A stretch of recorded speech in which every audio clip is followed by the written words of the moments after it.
Hello guys, welcome to the content. तो आज हमारे सामने यहाँ पे हिंदुस्तान एरोनॉटिक्स का स्टॉक है। यहाँ पे इसको HAL के नाम से भी जाना जाता है। तो सबसे पहले इसकी पूरी डिटेल जानने से पहले हम यहाँ पे मेन पॉइंट जो उसके ऊपर फोकस कर लेते हैं। तो ये एक डिफेंस सेक्टर से रिलेटेड कंपनी एयरक्राफ्ट और हेलीकॉप्टर्स को सप्लाई करती है और साथ ही साथ उसके स्पेयर पार्ट से रिलेटेड भी सर्विसेज देती है यहाँ पर। उसके बाद में गवर्नमेंट जो है यहाँ पे डिफेंस सेक्टर के ऊपर खास करके फोकस कर रही है मेक इन इंडिया के तहत, साथ ही साथ इसको एक्सपोर्ट भी करना चाह रही है यहाँ पर। उसके बाद में ICRA की रेटिंग की बात कर ली इस कंपनी को, वो जो AA+ हुआ करती थी पहले, वो अपग्रेड करके AAA हो गई है यहाँ पर। और साथ ही साथ यहाँ पे केयर की भी रेटिंग है। उन दोनों की जो PDF फाइल्स है यहाँ पे, उसकी लिंक नीचे डिस्क्रिप्शन में देके रख रहा हूँ मैं, उसको थोड़ा डिटेल में 3-4 पेजेस की है, आप अगर देख लोगे आराम से तो आपको पता चल जाएगी। उसके बाद में यहाँ पे डेट फ्री कंपनी है, टोटली डेट फ्री कंपनी है यहाँ पर। और सबसे मेन बात, ये कंपनी जो है ना, डेट फ्री होने के साथ साथ ही यहाँ पे कैश रिच भी है यहाँ पर। कंपनी के पास अच्छा खासा यहाँ पे कैश फ्लो है। बाद में साथ ही साथ यहाँ पे कंपनी जो है वो स्ट्रॉन्ग ऑर्डर बुक के साथ आती है। 84,000 करोड़ से भी ज्यादा का इसका ऑर्डर बुक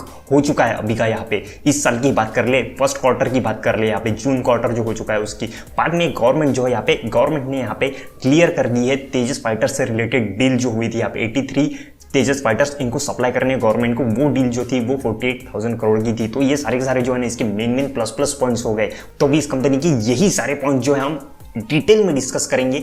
और जो सामने हमारे यहाँ पे जो इसका एनुअल रिपोर्ट है, फाइनेंशियल ईयर 22 का जो एनुअल रिपोर्ट है, इसके बारे में डिस्कस करेंगे। ये 390 पेजेस का है यहाँ पर। पूरे 390 पेजेस यहाँ पे नहीं करते रहेंगे डिटेल में बात, हम यहाँ पे थोड़े मेन पॉइंट जो है उसके बारे में बात करेंगे। और बाद में यहाँ पे जो है इन्वेस्टर प्रेजेंटेशन है यहाँ पे, वो 15 पेजेस का ही है। तो यहाँ पर 390 पेजेस का यहाँ पे फाइनेंशियल ईयर 22 का एनुअल रिपोर्ट और साथ ही साथ ये जो इन्वेस्टर प्रेजेंटेशन है हाफ ईयर का ही है यहाँ पर। ये कैसे काम किया है यहाँ पर, इसकी लिंक भी मैं नीचे डिस्क्रिप्शन में दे के रखूंगा ताकि आप लोग यहाँ पे आराम से भी पढ़ सको।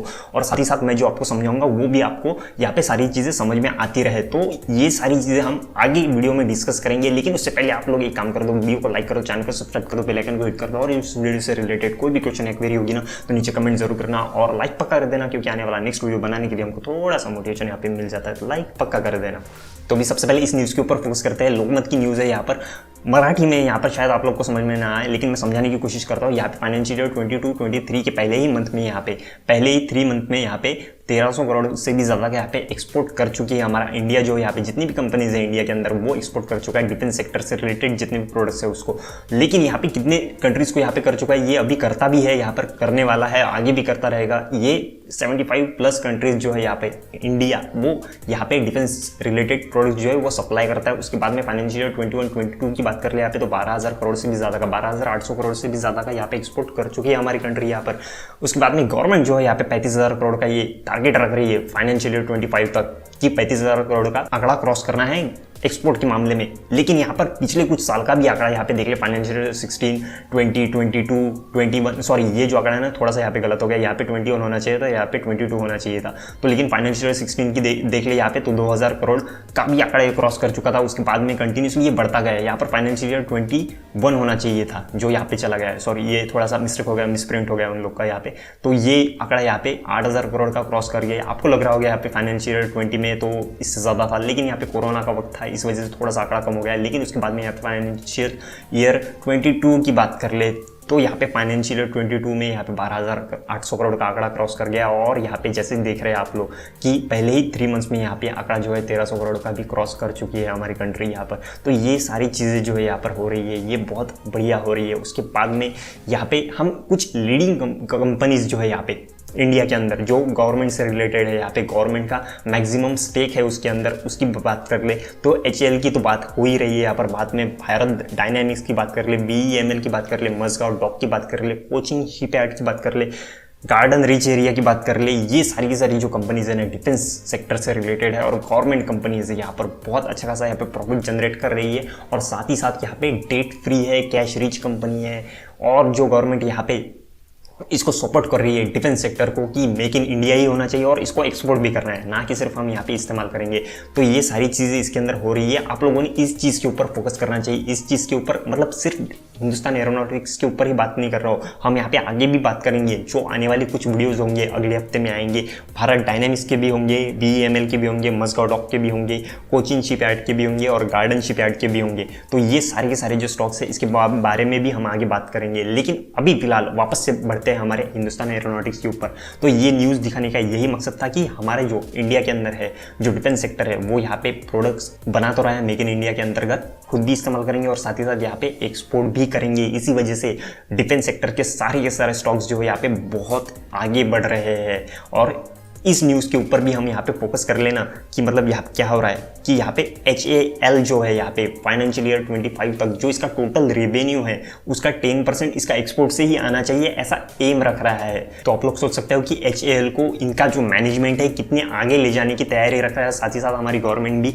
जितने भी डिफेंस सेक्टर से रिलेटेड यहाँ पे स्टॉक्स है उनको कितना आगे ले जा सकते हैं। और इनका जो आज का हमको प्राइस दिख रहा है यहाँ पे जो ट्रेड कर रहा है 2400, 2500, 2600 के आसपास, वो भी आगे कितना अच्छा खासा यहाँ पे ट्रेड कर सकता है। मतलब हम पिछले ही कुछ महीने की बात कर ले यहाँ पे जनवरी फरवरी की, जहाँ पर वो 1200 के आसपास ट्रेड कर रहा था, वो एक्चुअल में यहाँ पे फरवरी मंथ के डिसीजंस के बाद, यहाँ पे यूनियन बजट आने के बाद जो डिफेंस सेक्टर को यहाँ पे महत्व दिया गया है, उसके बाद में डिफेंस सेक्टर के सारे स्टॉक्स जो है आगे बढ़ रहे हैं। सिर्फ और सिर्फ वो न्यूज़ के ऊपर नहीं बढ़ रहे हैं यहाँ पर, वो बल्कि यहाँ पे इनका जो रिजल्ट सामने आ रहा है बहुत अच्छा खासा आ रहा है। कंपनी सारी की सारी डेट फ्री है, यहाँ पे अच्छा खासा यहाँ पे रेवेन्यू जनरेट कर रही है, कैश रिच कंपनी है, ऑब्वियसली इनको बढ़ना ही था यहाँ पे, जो कि वो बढ़ रही है। तो यही मकसद था कि HAL को भी यहाँ पे हम दिखा रहे हैं कि किस तरीके से ये काम कर सकता है। तो अब ये सारी चीज़ें डिफेंस सेक्टर से रिलेटेड न्यूज़ के बारे में हो गई। अब वापस से HAL की तरफ बढ़ते हैं उसके इन्वेस्टर प्रेजेंटेशन की ओर। तो इसके अंदर जितनी भी अचीवमेंट्स हुई है इस हाफ ईयर में, फाइनेंशियल ईयर 22 के बारे में बात कर रहे हैं यहाँ पर। तो अचीवमेंट्स के बारे में बात कर ले तो यहाँ पे इसके जो एग्रीमेंट्स हुए हैं बाकी कंपनियों के साथ वो साइन हुए हैं। यहाँ पर एग्रीमेंट्स के बारे में बात कर ले तो रोल्स रॉय के साथ मेक इन इंडिया के तहत जितने भी पार्ट्स होंगे यहाँ पे इंटरनेशनल डिफेंस कस्टमर बेस की बात कर लिया, फिर इंडिजीनियस एयरक्राफ्ट कैरियर के विक्रांत की बात कर लिया। यहाँ पर मैं पूरे के पूरे विक्रांत की बात नहीं कर रहा हूँ। यहाँ पर उसके अंदर जो इक्विपमेंट्स यूज होते हैं जैसे कि यहाँ पे गैस टर्बाइंस इसके अंदर सप्लाई किए गए हैं HAL की तरफ से विक्रांत बनाने के मामले में। उसके बाद में यहाँ पे मॉरिशस पुलिस फोर्स है, उसके साथ यहाँ पे एग्रीमेंट हुआ है। और इसमें बहुत बड़ी कंपनीज है जिसके साथ HAL का एग्रीमेंट्स हुए हैं। डिटेल्स में बात करते बैठे हैं यहाँ पे तो रात हो सकती है यहाँ पर।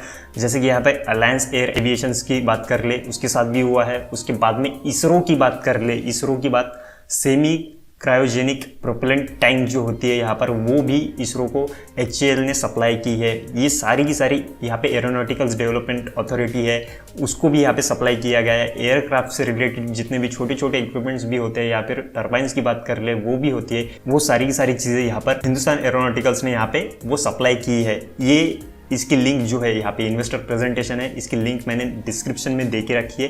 उसको भी आप धीरे धीरे पढ़ोगे तो सारी चीज़ें समझ में आएगी, उसके बाद ही इसके अंदर इन्वेस्ट करना ये सही तरीका होगा। और यहाँ पे थोड़ी सी नीचे इसके जो रेवेन्यू की बात कर ले, यहाँ पे जो हाफ ईयर की ही बात कर रहे हैं हम, यहाँ पे 2 क्वार्टर की जो सितंबर मंथ तक का क्वार्टर है उसके बारे में बात कर ले यहाँ पे। तो रेवेन्यू ऑपरेशन जो यहाँ पे 9% से बड़े हैं। यहाँ पर 7000 करोड़ का आंकड़ा दिख रहा होगा, फिर से एक बार बता दूँ हाफ ईयर का ही रिजल्ट है ये। और उसके बाद में यहाँ पे अर्निंग पर शेयर जो है वो भी यहाँ पे 37% से बढ़ा है। रिसीवेबल्स की बात कर ले, रिसीवेबल्स क्या होते हैं यहाँ पर कि अगर एक फॉर एग्जांपल यहाँ पे डील हुई है इस साल के अंदर और वो डील की कीमत यहाँ पे 1000 करोड़ रुपीज़ है और उसकी अमाउंट जो है वो 800 करोड़ यहाँ पे हमारे सामने आ चुकी है, हमारे पास आ चुकी है। लेकिन उसकी जो बची हुई अमाउंट जो है 200 करोड़ की वो नेक्स्ट ईयर में आने वाली है। तो उसको काउंट यहाँ पे अकाउंट्स में कैसे किया जाता है, वो रिसीवेबल्स में डाल दिए जाते हैं। तो अभी यहाँ पर प्रॉफिट आफ्टर टैक्स जो एक्चुअल नेट अमाउंट होती है वो भी यहाँ पे बढ़ी है। Profit after tax net amount जो एक्चुअल में मुनाफा हमारे हाथ में आता है वो 37% से बढ़ा है। यहाँ पे कैश की बात कर ले, जो कैश फ्लो होता है, मैंने कैश रिच कंपनी है ऐसा भी कहा था यहाँ पे, और डेट फ्री कंपनी है ऐसा भी कहा था। तो जो कैश एक्चुअल में बैंक में पड़ा होता है कंपनी के पास वो भी यहाँ पे बढ़ा है। और फॉर एग्जांपल हम यहाँ पे एग्जांपल नहीं, यहाँ पे एक्चुअल में है ही वो अमाउंट। यहाँ पे हाफ ईयर की भी बात कर ले, फुल ईयर की भी बात कर ले, यहाँ पे कंपनी के पास में एक्चुअल में इतना अमाउंट यहाँ पे 13,500 करोड़ का अमाउंट यहाँ पे पड़ा हुआ है बैंक में। कैश रिच कंपनी है यहाँ पर। और फिर बाद में यहाँ पे जो है इंटरेस्ट की इनकम बात कर ले यहाँ पे, या फिर ऑपरेटिंग प्रॉफिट की बात कर ले, वो भी हर साल बढ़ा है। हम यहाँ पे नेक्स्ट अभी इसके जो ऑपरेटिंग प्रॉफिट है, जो इसके प्रॉफिट एंड लॉसेस है वो भी देख लेंगे। यहाँ पे पिछले कुछ 4-5 सालों के बारे में OPM की भी बात कर लेंगे, ऑपरेटिंग प्रॉफिट की भी बात कर लेंगे, और यहाँ पे नेट अमाउंट यहाँ पे इनके पास कितना आ रहा है वो भी बात कर लेंगे, और डेट फ्री है इसकी भी बात कर लेंगे। तो ये मैंने डिस्क्रिप्शन के अंदर इन्वेस्टर प्रेजेंटेशन दे के रखा है, इसको आराम से पढ़ लीजिएगा। और अभी बढ़ते हैं इसके प्रॉफिट एंड लॉसेस की तरफ। यहाँ पे पिछले 5 साल की बात कर रहे हैं, यहाँ पे 17,000 करोड़, 18,000 करोड़, 20,000 करोड़ से कंटिन्यूसली ये बढ़ता हुआ आगे जा रहा है। यहाँ पे 24,000 करोड़, जैसे कि मैंने अभी यहाँ पर दिखाया कि आपको कंफ्यूजन हो सकता है यहाँ पे कि 7,000 करोड़ ही यहाँ पे दिखा रहा है, तो ये हाफ ईयर का है। इसके 4th क्वार्टर में बहुत ज़्यादा प्रॉफिट हुआ था, तो ये इसी वजह से यहाँ पे 24,000 करोड़, 22,000 करोड़ यहाँ पे हमको देखने को मिल रहा है। और इसकी ऑपरेटिंग प्रॉफिट मार्जिन जो है वो भी कंटिन्यूसली बढ़ी है और कांस्टेंट भी रही है पिछले कुछ 4 सालों से। 18-19% से यहाँ पे 23%, सिर्फ एक ही साल यहाँ पे 22% हुई थी। उसके बाद में यहाँ पे 23% भी हमको नेक्स्ट ईयर देखने को मिल सकती है। तो अभी इसके जो आफ्टर टैक्स जो नेट प्रॉफिट है वो भी यहाँ पे हमको देखने को मिल रहा है, वो भी कंटिन्यूसली बढ़ा है। यहाँ पर जो 2800 करोड़ है, उसके बाद में 3200 करोड़, और उसके बाद में 5,000 करोड़ से लेकर यहाँ पे 5,500 करोड़ का भी हमको नेक्स्ट ईयर जो फाइनेंशियल ईयर 23 होगा वो वहाँ पे देखने को मिल सकता है। और उसके बाद में हम इसके शेयर होल्डिंग पैटर्न की तरफ बढ़े तो यहाँ पे इन्वेस्टर जो है, यहाँ पे प्रोमोटर जो, ये एक गवर्नमेंट कंपनी, इसी वजह से यहाँ पे जो है इसके 75% शेयर जो है वो प्रेसिडेंट ऑफ इंडिया के अंडर आते हैं। उसके बाद में FIS की बात कर ले तो इसने भी यहाँ पर इस साल जो फाइनेंशियल ईयर 23 का यहाँ पे यूनियन बजट आया था, उसके अंदर जो फाइनेंस मिनिस्टर निर्मला सीतारमण ने यहाँ पे डिफेंस सेक्टर के ऊपर बहुत ज़्यादा फोकस किया था। उसी वजह से यहाँ पे हमको इसके अंदर FIS की तरफ से यहाँ पे क्वांटिटी बढ़ाते हुए, जो परसेंटेज है यहाँ पे बढ़ाते हुए देखने को मिल रहे थे। उसके बाद में DIS की, खास करके DIS की बात कर ले यहाँ पे, जो हमको यहाँ पे सितंबर 21 के रिजल्ट्स में यहाँ पे देखने को मिला था कि 20% से सीधा 5% पर आ गए थे यहाँ पर। लेकिन जैसे ही यहाँ पे अनाउंस हुआ जो चीज़ें होने वाली थी कि डिफेंस सेक्टर के ऊपर गवर्नमेंट फोकस कर रही है, उसके बाद में यहाँ पे 18% से लेकर 17-15% तक हमको यहाँ पे बढ़ोतरी देखने को मिल रही है। और पब्लिक के हाथ में यहाँ पे ज़्यादा कुछ नहीं है, यहाँ पे 3.58% ही बचे हुए हैं। तो हमको यहाँ पे सबसे ज़्यादा फोकस करना है कि DIS और FIS ने यहाँ पे बढ़ाया हुआ है। और सबसे मेन बात यहाँ पे प्रेसिडेंट ऑफ इंडिया जो गवर्नमेंट कंपनी है ये उनके हाथ में है सबसे ज़्यादा, ये प्रोमोटर है यहाँ पे 75% से। तो भी फटाफट इसके चार्ट पैटर्न के ऊपर भी थोड़ी सी नजर डाल लेते हैं। जैसा कि मैंने कहा था कि ये जो कंपनी यहाँ पे हिंदुस्तान एरोनॉटिक्स बहुत अच्छा खासा यहाँ पे परफॉर्म कर रही है। लास्ट हम 8 to 6 मंथ के बारे में बात कर ले यहाँ पे, तो इसको यहाँ पे कितने प्राइस हुआ करती थी इसकी, मार्च या फिर फरवरी की बात कर ले वो 1300-1400 रुपए के आसपास हुआ करती थी। उसके बाद में इसने जो है यहाँ पे अपसाइड मूव दिखाना चालू किया, यहाँ पर ये पहुंची 2600 रुपए के आसपास। किस वजह से यहाँ पे, जब यहाँ पे इसके ऊपर डिसीजन आया कि डिफेंस सेक्टर के ऊपर मेक इन इंडिया के तहत यहाँ पे सारे डिफेंस प्रोडक्ट्स जो है यहाँ पे डिफेंस कंपनीज है वो इंडिया में ही बनाएंगी और खुद के लिए बनाएंगी और साथ ही साथ यहाँ पे एक्सपोर्ट भी करेंगी। एक्सपोर्ट के ऊपर भी सबसे ज्यादा यहाँ पे ध्यान दिया गया है। उसके बाद से ही यहाँ पर ये जो 1300-1400 रुपए के आसपास यहाँ पे ट्रेड कर रहा था वो अभी हमको यहाँ पे 2600-2400 के आसपास, इसके बीच में 2600 और 2400 के आसपास यहाँ पे ये ट्रेड कर रहा है इसी वजह से।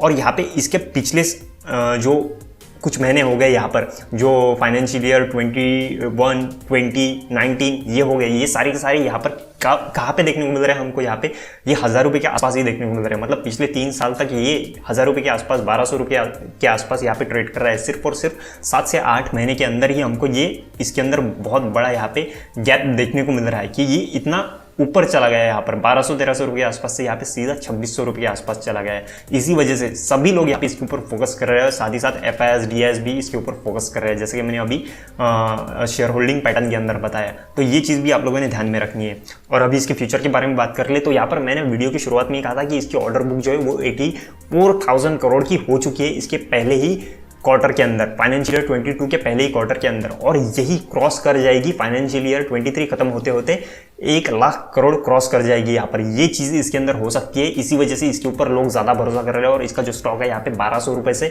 सीधा यहाँ पे हमको 2600 रुपये तक जाते हुए देखने को मिल रहा है। और ये एक गवर्नमेंट कंपनी है और आपको पता ही है यहाँ पर कि किस तरीके से इसके अंदर प्राइवेटाइजेशन हो रहा है गवर्नमेंट सेक्टर के अंदर। तो इन फ्यूचर यहाँ पे ये चीज़ें अगर हुई प्राइवेटाइजेशन की और ये बढ़ी तो किस हद तक यहाँ पे ये ऊपर जा सकती है और किस हद तक इसका जो स्टॉक प्राइस है वो हाइक कर सकता है। तो इन सारी चीज़ों को ध्यान में रखते हुए ये जो चीज़ कह रहा हूँ मैं यहाँ पे प्राइवेटाइजेशन, ये बहुत आगे की बात है, लेकिन यहाँ पर हमने इसको सिर्फ इसके जो रेवेन्यू जिस तरीके से जनरेट हो रहे हैं, इसके ऑर्डर बुक जो है हमको देखने को मिल रहा है 84,000 करोड़ पहले ही क्वार्टर में कंप्लीट हो चुका है इसका। और उसके बाद में यहाँ पे 1 लाख करोड़ क्रॉस कर जाएगी इसकी ऑर्डर बुक फाइनेंशियल ईयर 23 खत्म होते होते। तो ये इन सारी चीज़ों को ध्यान में रखते हुए, शेयर होल्डिंग पैटर्न को ध्यान में रखते हुए, चार्ट पैटर्न को ध्यान में रखते हुए, इसके फाइनेंशियल ध्यान में रखते हुए और इसका जो बिजनेस प्रेजेंटेशन है, इसका इन्वेस्टर प्रेजेंटेशन है, उसको देखते हुए, इन चीज़ों को देखते हुए ये जो स्टॉक है यहाँ पे HAL ये बहुत अच्छा खासा यहाँ पे परफॉर्म कर सकता है।